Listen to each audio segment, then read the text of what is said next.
courage, but Sun Tzu doesn't care about glory. He only wants to win.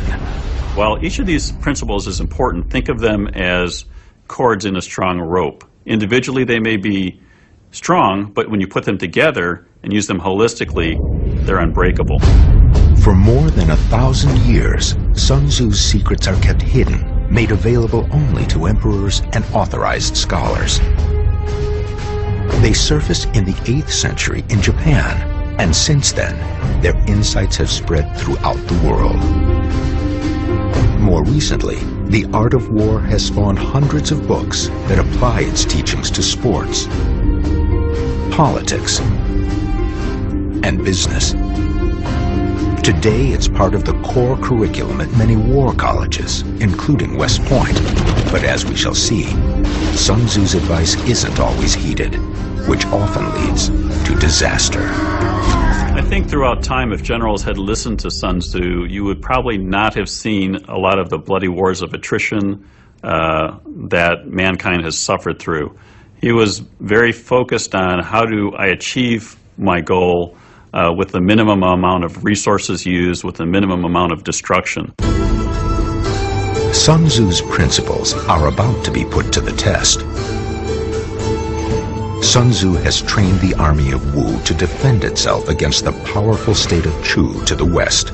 The outset of this war between Wu and Chu, when Sun Tzu is given command of an army of Wu, it seems that Chu holds all the advantages. Sun Tzu's army is only about 33,000 men, where Chu can field forces of hundreds of thousands of men. Leading 300,000 Chu warriors is a power-hungry and corrupt prime minister named Nang Hua.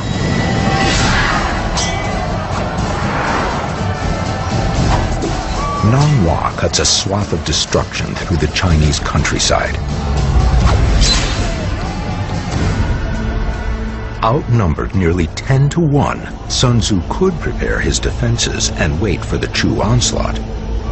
But being Sun Tzu, he does the unexpected.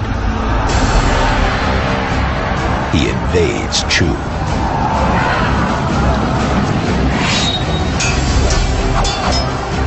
Sun Tzu doesn't attack Nang Hua's army head-on. He chooses soft targets, like remote outposts and border crossings. It would be unwise for Sun Tzu to try to seek a decisive engagement early in this war by attacking the Chu army directly. He simply does not have the mass necessary to do that. Sun Tzu attacks with blistering speed and brutal efficiency.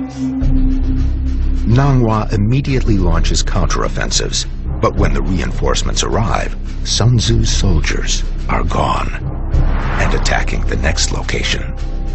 By keeping Chu constantly shifting its forces back and forth on the frontier, he frustrates their leaders and gains at the same time a much better picture of the way the Chu armies will likely fight. After every battle and skirmish, Sun Tzu gains a better understanding of his enemy. He downplays the value of direct attack and puts the emphasis on maneuver, surprise, deception. All warfare should be based upon the intellect. In fact, the greatest battles of all time have been won by the brain and not by brute force.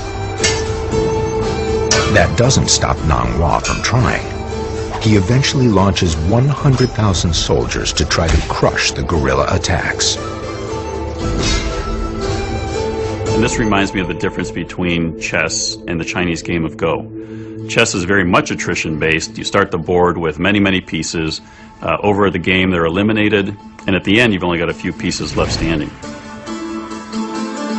The object of chess is to force your opponent to surrender by eliminating his pieces. Each piece has its own rank and can only move in a specific way. The goal of chess is to kill the king. In contrast to that, the Chinese game of Go starts with the board empty, and you use as few pieces as possible to acquire as much territory as you can.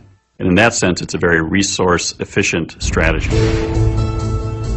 The object of Go is not the destruction of the opponent's force, but the conquest of space.